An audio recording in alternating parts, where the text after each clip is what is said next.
Good evening, and thank you to the Commission for setting aside this time for us to present.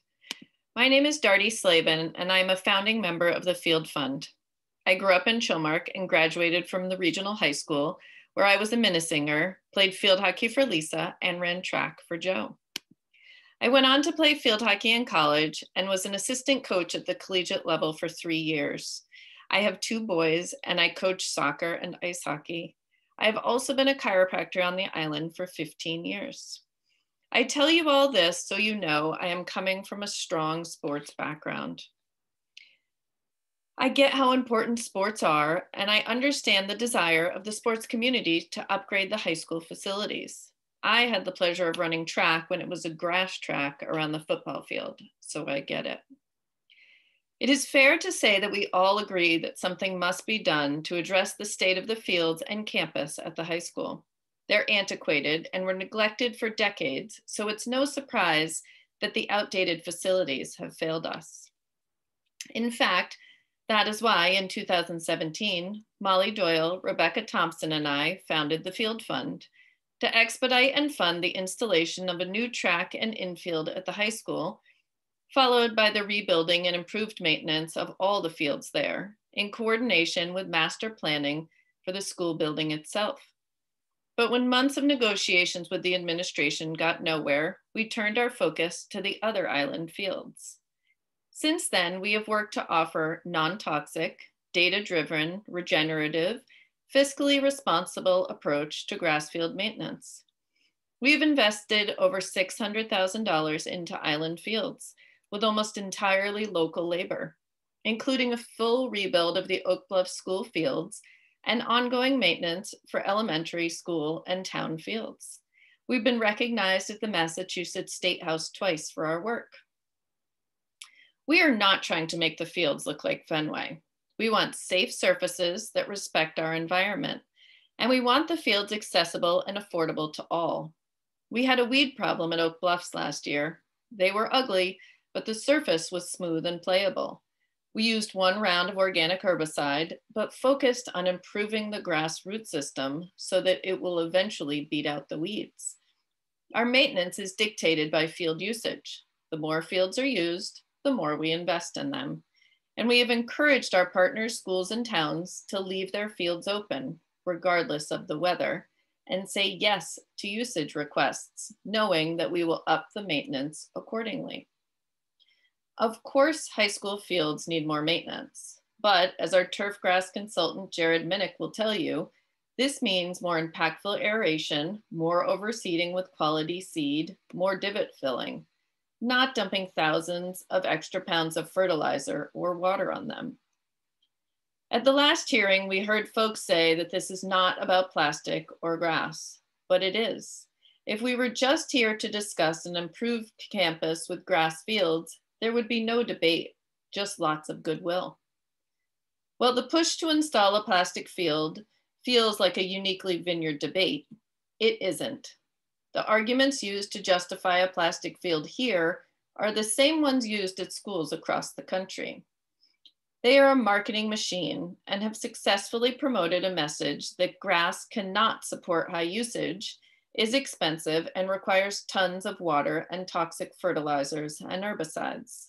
The vision of the Synthetic Turf Council, the industry trade group, is, quote, to improve the world through synthetic turf, end quote. We want to share some of our research from the last 5 years.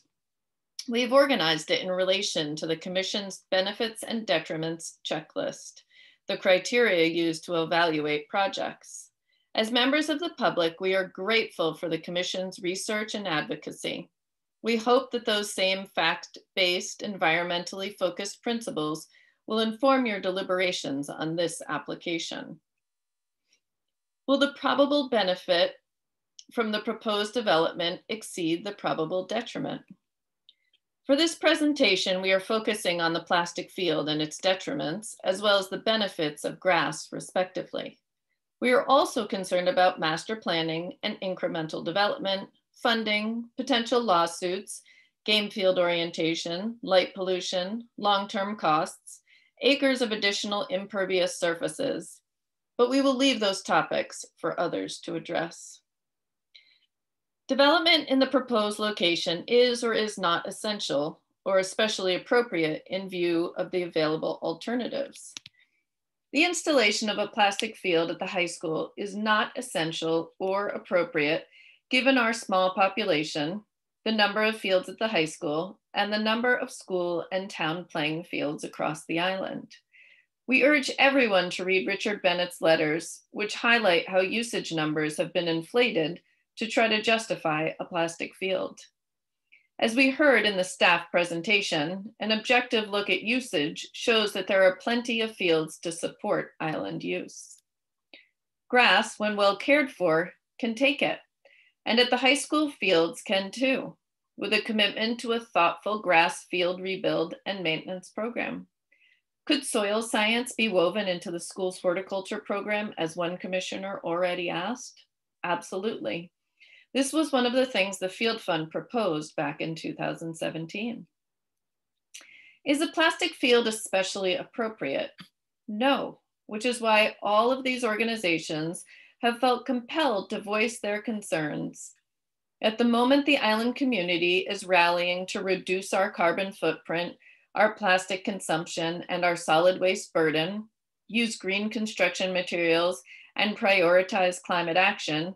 The installation of a plastic field is antithetical to the direction the island is heading. On the flip side, a grass campus will be in keeping with these priorities and the island's rural character, while offering a smaller carbon footprint and carbon sequestration. Development in the manner proposed will have a more favorable or adverse impact on the environment in comparison to alternative manners of development. Plastic fields contribute to global warming in every phase of their life cycle, from their production to shipping, to off-gassing and elevated temperatures while in use, to off-gassing as the plastic fibers break down over time, something Sarah Jane Royer will explain in more detail. There is legitimate concern from the community about plastic pollution as the plastic field breaks down with age and wear. The proposed filtration system may catch some of the shedding fibers, but anyone who has spent time on plastic fields off island knows the reality is much messier. The plastic grass fibers migrate off the field with the wind and rain and make their way into our ecosystem.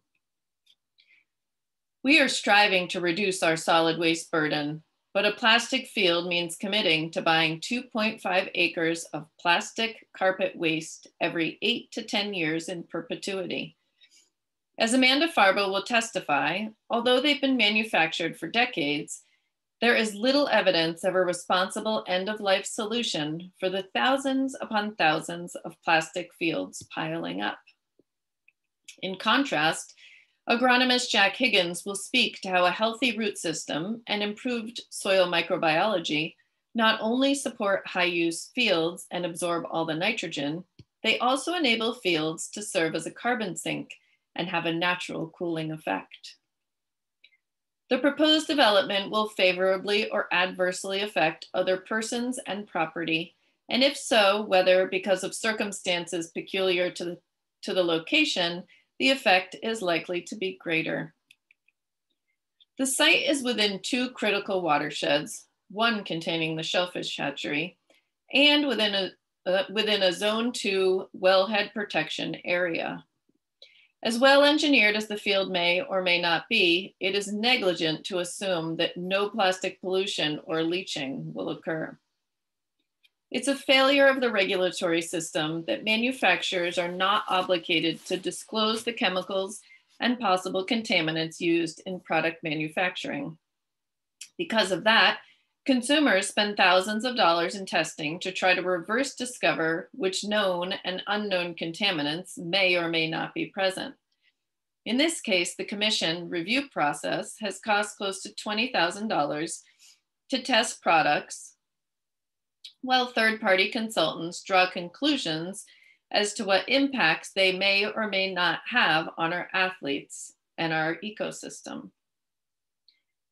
The products currently proposed for the Vineyard are new. Brockville and Iron Turf only came on the market within the last few years. We have no idea how these products hold up or perform over time, or what injury and concussion rates are like on them. They haven't been around long enough to know. But we know of examples like Quinnipiac University, which had to switch to tire crumb after its natural infield field failed to meet performance standards. The plastic field industry's record is troubling. Tire crumb, which has been used as infill for decades, is now known to contain dozens of toxins, including one that has caused the decimation of the coho salmon population in Puget Sound. What happens when we discover that the field does in fact leach, the plastic fibers migrate off the field, or that the micron filter clogs during storms, that the woven technology isn't so durable after all, that Brockville freezes, or the injury rates for these new products are actually worse than predicted? We will have bought into this million-dollar system and we'll be stuck with it. The school insists that chemical applications won't be needed, but they are standard industry practice. If we choose not to use chemicals in order to protect our waters, we risk an unsanitary surface for our athletes and a potentially voided warranty. As the Vineyard's Emergency Wildfire Coalition highlighted in their letter, flammability of these products poses a threat to first responders, as well as to the high school and neighboring facilities. The proposed field, adjacent to woodlands abutting the state forest, composed of a foam shock pad and plastic carpet, and infilled with a pine product, must pose a toxic fire hazard. If for some reason it doesn't, these products would have to be coated in flame retardants, which the island community deserves to be aware of.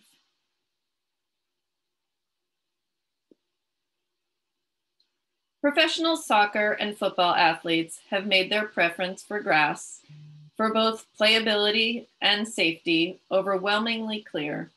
And Amy Griffin, a former national team player and one of the most respected and successful soccer coaches in the country, will speak to this shortly.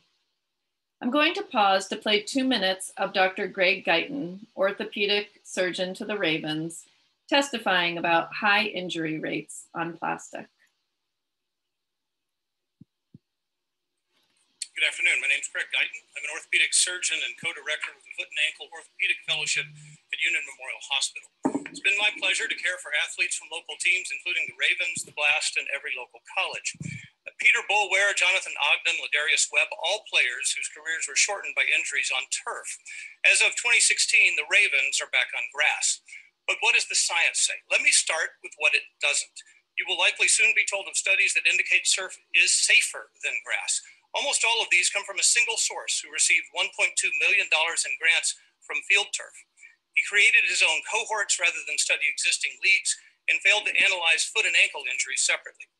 A landmark paper from last year contradicted these industry-sponsored findings using the NFL database. Now, the NFL has a CBA that has created the best injury surveillance system in the world in any sport. It found that major foot and ankle injuries that did not involve player collision, the kind you get from cutting on the surface, occurred at double the rate on turf as on grass. This despite the fact that those NFL turf fields are impeccably maintained. The crumbled automobile tires that serve as the infill are added as needed. The fields are tested in 10 locations before every game. The widely held belief that turf needs no maintenance is a fallacy, and the maintenance that it does require can be remarkably expensive. Turf fields wear out. The Ravens had 2, each lasting about 7 years. But let me wrap up with this. This is not HGO I'm testifying before. It's appropriations. It's your job to spend the people's monies wisely. The finances of those local authorities that partner with Program Open Space are not as stable as Steve Bisciotti's. So what happens if they run out of money and a decade rolls by? You can't play on worn out turf. There's too much legal risk. An abandoned turf field is a tire dump. Every turf field is a cost center that never ends. A grass field turns into a meadow.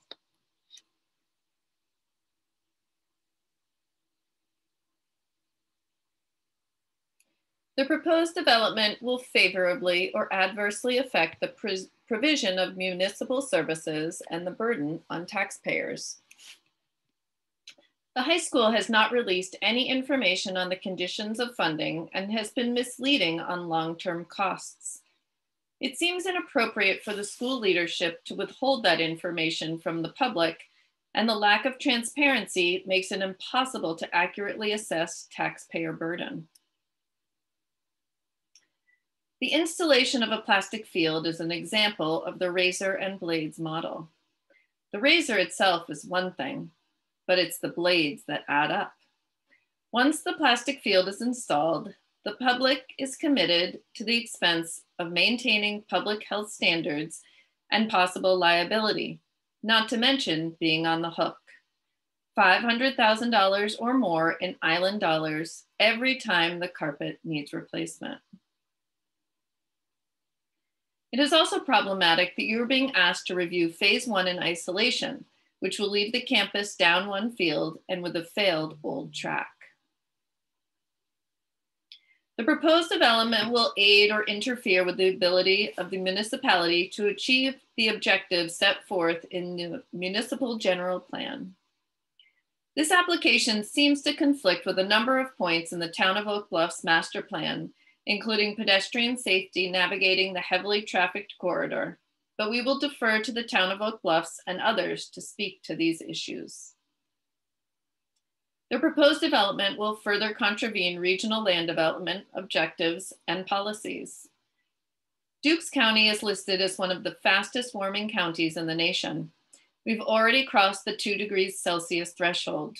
The Commission's Climate Action Task Force is truly critical. The task force reports for the island predict a range of climate impacts incompatible with a plastic field, more frequent and intense storms with higher rainfall, rising temperatures, and increased risk of wildfires. The Commission's hazard mitigation plan identifies wildfire as one of the most significant overall hazards, prompting the Commission to form its own wildfire committee. They're also creating a roadmap to eliminate greenhouse gas emissions by 2040, in line with the climate crisis resolution adopted last year and the proposed 100% renewable warrant article for town meetings, already adopted in 2 towns. The Commission's new drafted DRI energy policy encourages applicants to reduce or eliminate the consumption of fossil fuels associated with their proposals. The Island Plan offers a host of guidelines on development relevant to this project, including prioritizing community character, green building, recreation and nature, natural character, and reducing our solid waste burden. The task force is working with the Woodwell Climate Research Center on how the island can preserve open space and island character, while looking at land uses that could increase carbon sequestration over time. Carbon capture happens in soil, not pavement or plastic surfaces.